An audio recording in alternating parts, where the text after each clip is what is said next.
The views expressed are not necessarily those of KSCJ and Powell Broadcasting Company. This program is not intended to replace the advice of doctors or other clinical providers. Consult with your practitioner to ensure the proper course of action for you. Welcome to When Things Aren't Going Well on AM 1360, FM 94.9 KSCJ. This program is dedicated to your mental health wellness and brought to you by Family Services, a United Way partner agency. Here's your host, Art Silva. Good morning, Siouxland, and welcome to When Things Aren't Going Well. This show is all about your mental wellness and how you can help yourself navigate the daily highway of life. We hope to educate and motivate you to help improve your mental wellness environment. I'm Art Silva, and our show is brought to you by Boys and Girls Home Family Services, serving the Siouxland community since 1894. Let me introduce my co-host, Brenda Geisinger, the Chief Operating Officer at Boys and Girls Home Family Services. Good morning, Brenda. Good morning. How are you today? I am great. How about you? I'm just doing fine. How was your holiday weekend? It was very relaxing, kind of low-key. And you? That's the way it's supposed to be. Very relaxing and low-key. So no regrets, and it was a good one. It's amazing how a little bit of rain and sunshine turns the whole place green. Yes, so it's yes. Really nice coming into that nice time of year for us. We are dedicating 2023 to families and the stress they are facing daily. May was Mental Health Awareness Month. Did you learn anything new? How about your mental health? How about a checkup from the neck up? Brenda, would you please introduce today's topic? Yeah, I think one of the key things in anybody's life is really kind of evaluating where you are with your mental health and how can you improve. And sometimes we struggle, and sometimes it's a little more than just struggling through the day. And so you have to really kind of pause, take a moment, and really maybe ask yourself some questions. Take a few minutes, sit down, and really give some honest, heartfelt answers on how you're doing. And so we want to talk today about some questions that you can ask yourself and really decide, maybe therapy would be a good thing for me. I think all about relationships and families, and, the old saying, take care of yourself first, is critical. And so today we're going to talk about some of those questions you can ask yourself. You fly on an airplane, I have to tell you, when you get that air mask drops down, they tell you to put it on you first and the children. Absolutely. You're not doing well. It's not going to help anybody else. So let's do a little checkup from the neck up. And I'm going to ask you some questions, and you can kind of like ask yourself, oh, yeah, oh, no, oh, whatever. Or, nope, I am perfectly fine. So here we go. First question, how would I describe my mood overall? Yeah, I think, when people really hear that question, they may think of right at this minute. And it's really kind of over the last several moments, the last week, last month, last 6 months. Overall, how am I feeling? Am I, just kind of lethargic and down and just out of it? Or am I hyper aroused and anxious about everything, and stress is just overwhelming? Or I'm just ticked off at the world, angry, upset, short. I sit in the lines and just want to blow. Those are some hard questions, or it's a hard question sometimes if you really want to be honest with yourself. Overall, what is my mood? Yeah, that's a great way you put it. It's not just right now. Moods change. But if you have this prolonged feeling of anxiousness or depression, that's a mood change. Only you can tell when you're out of balance.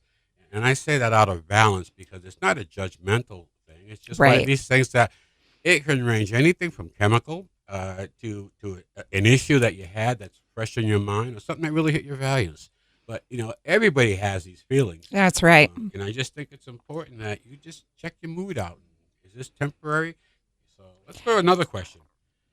Has my mood changed over the last 6 months to a year?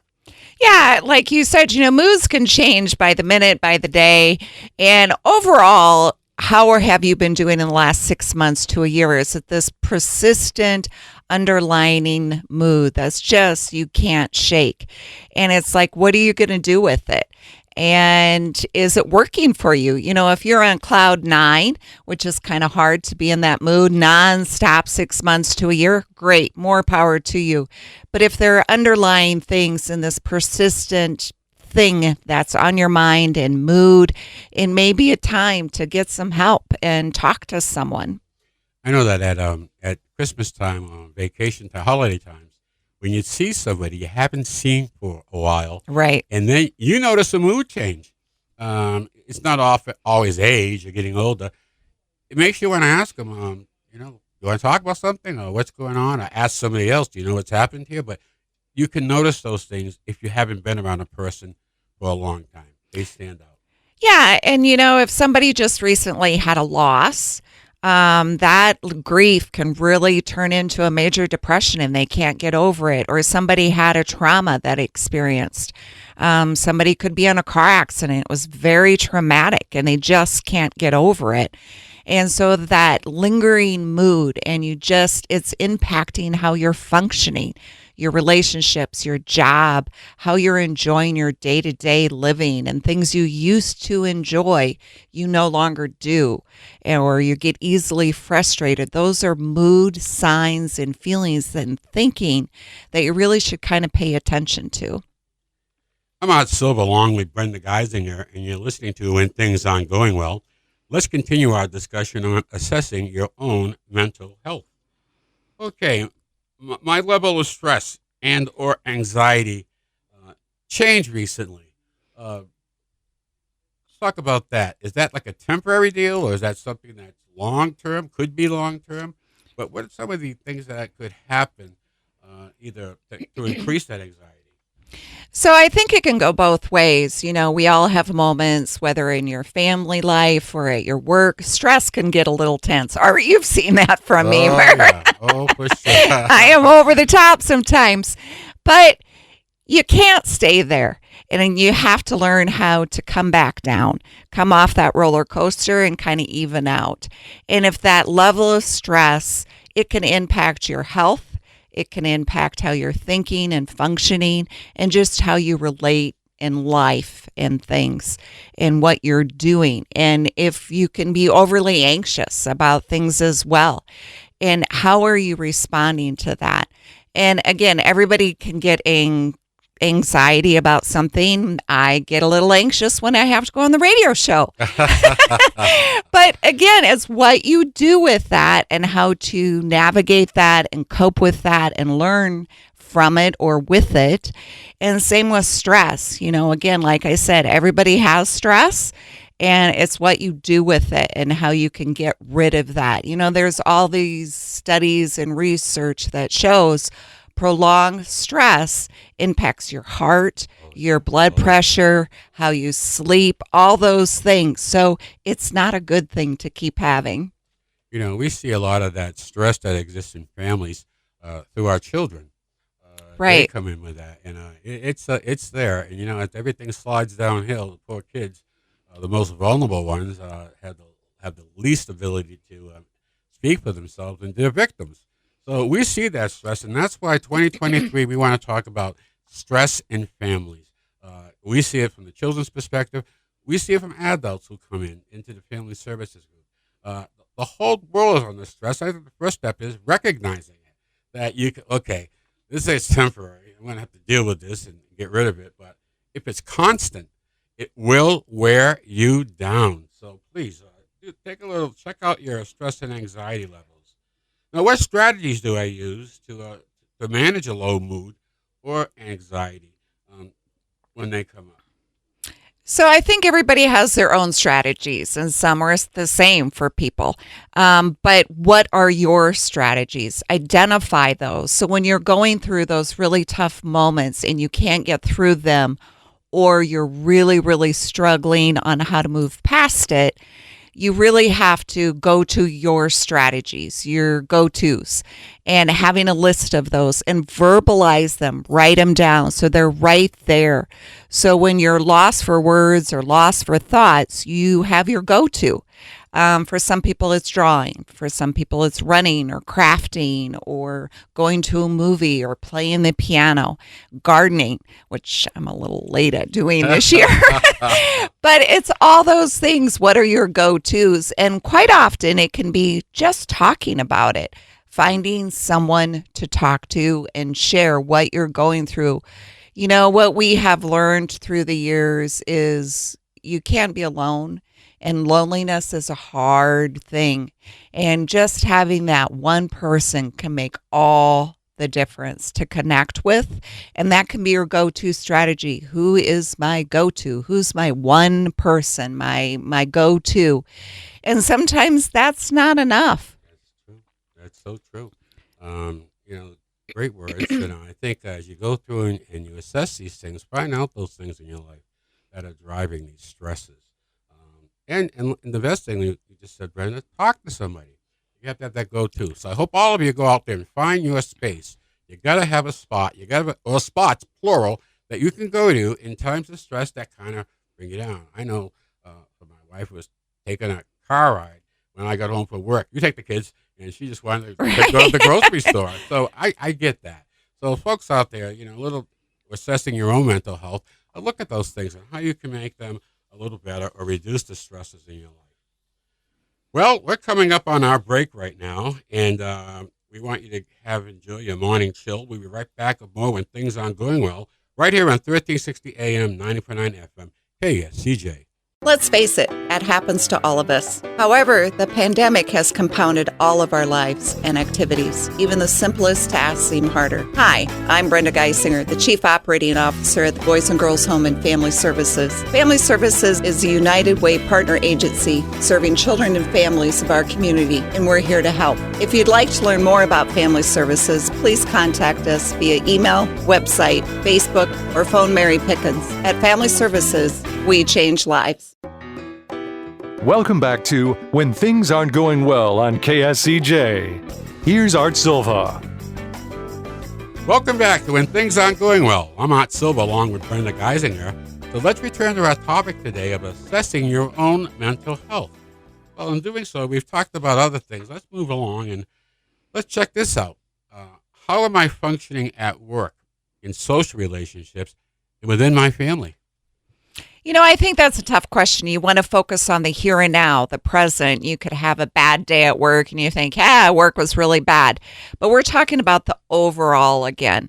Is work just a constant, I am burnt out, something's got to change? Or your family, and really taking an honest look and not get caught up in the schedules or the fight you had last night or the ongoing issue with money for the month.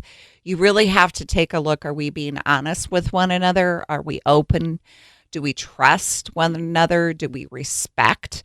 And where is that journey going? Families, when you first get married or start that family and move in together, do what you need to do as a family, how you define it, it's all fun. You're happy, life is great, and then you kind of get into a routine. And sometimes that routine is good, but it can just kind of creep up a pattern that isn't healthy and you don't even realize it. And you really have to always have that communication with your partner and with your kids about how are we doing. Maybe once a month touching base with each other and having that honest conversation. But part of that is really taking a look at yourself and what's your role in it and how are you doing? How are you doing at work? Being honest about that and being honest with how am I participating in this family? At the work session, all of those examples are social settings. And some people are affected by a social anxiety and going out. They don't really have this. They get all tensed up and pressure when I'm with the crowd. They're all looking at me. And that's legit. I have friends that I stay with, but they have that problem. So and you want to help them along the way, and but hopefully be a good example and loosen them up. But that's something to look at. It's just a little more than I'm shy. Right. And like you're saying, Art, you have that friend and you know that about that person and that person has confided in you. So you're able to help navigate that with them. You've developed a strategy together. And so when those moments come up, that person and your friend may feel less anxious and they're able to get through it. It doesn't make it necessarily go away, but they have a strategy to cope and work with that issue that they have faced. And part of that is sharing with one another and being open. And it helps to set my expectations of him. Right. So I know what to say, what not to say, not to put him in that situation. Hey, this is nice and easy. Look at it this way. Another question for you. How do I find pleasure in the things that were pleasurable? I usually found pleasurable. So can I find that pleasure still? Yeah, I think, when you're starting to identify strategies that help you cope, or you're looking at hobbies or things that you really used to enjoy, and now you don't so much. You used to go running, and now you do it more out of an obligation or a feeling like, yeah, maybe this will help, and it's still not bringing you that pleasure or that spark back that you used to get from that activity. You may want to take a look at, is it that activity? I've outgrown it. I need to try something new. Or is there something else really going on? We talk about a stress, and where's that joy? Can you find that joy in your life? It might be your spot, your place, another person, but what makes you feel good? If you're not feeling good about that anymore, something's up. What happened? What changed in the environment that has caused this? Because we need each other. So, it's one of those things that you always have to make a check on. And don't be stoic about it. Right. Be tough. Hey, I got to have some fun, too. It's that balance in life. You got to have that joy. So, please, everybody ask yourself, am I getting any joy? Where is my joy?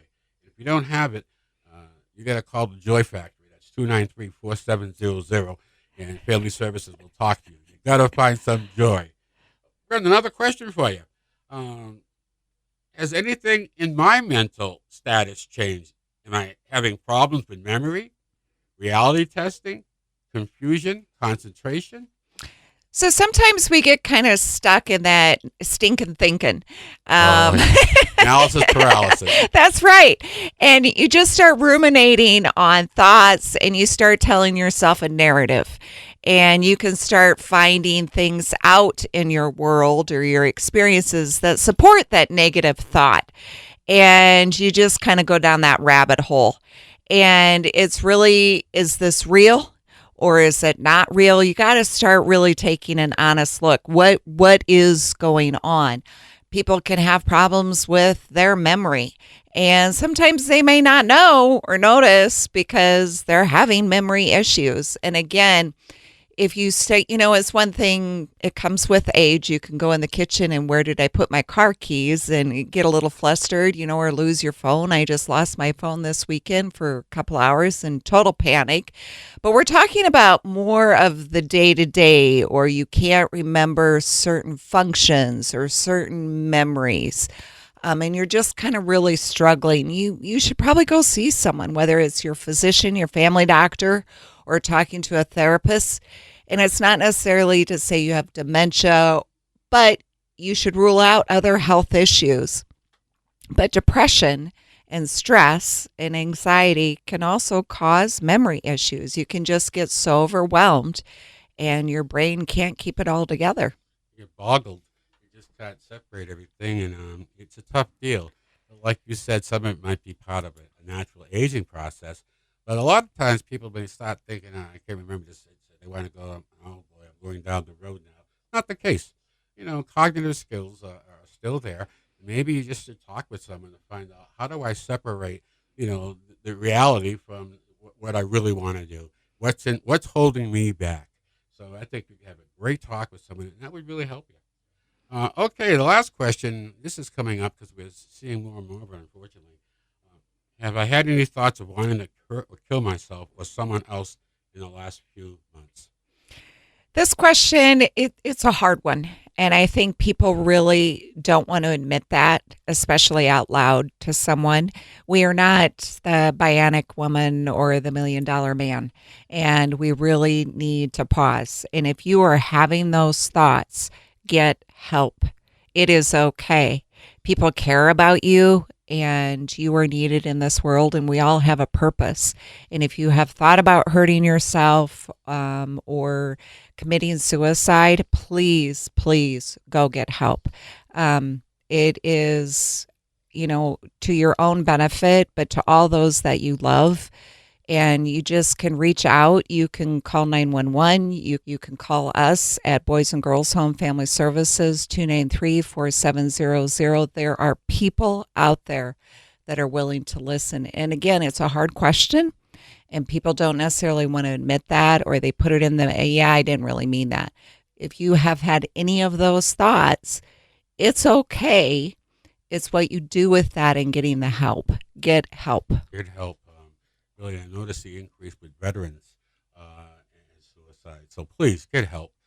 Talk with someone and value their life.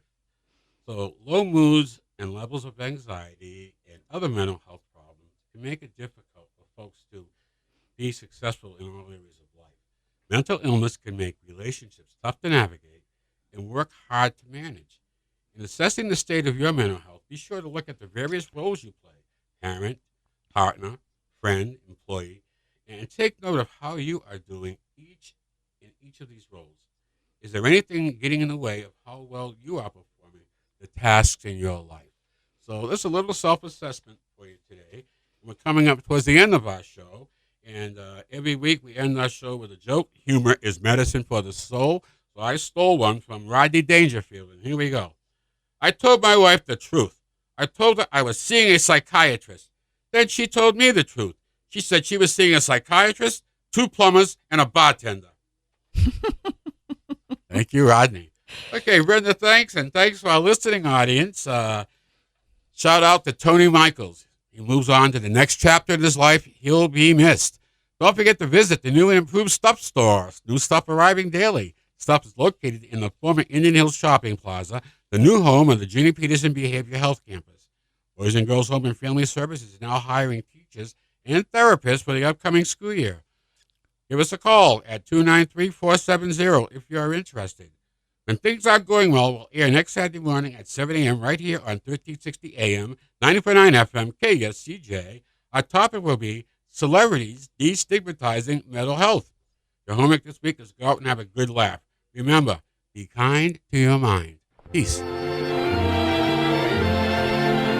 Happy trails to you until we meet again. Happy trails to you. Keep smiling until then. Happy trails to you till we meet again.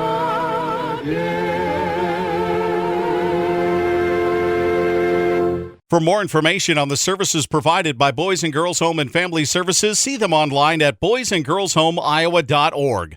Or you can call 712-293-4700 to get more information about family services, residential treatment, the Opportunity School, the Siouxland Family Center, and more. At Boys and Girls Home and Family Services, we change lives. We change lives. We change lives.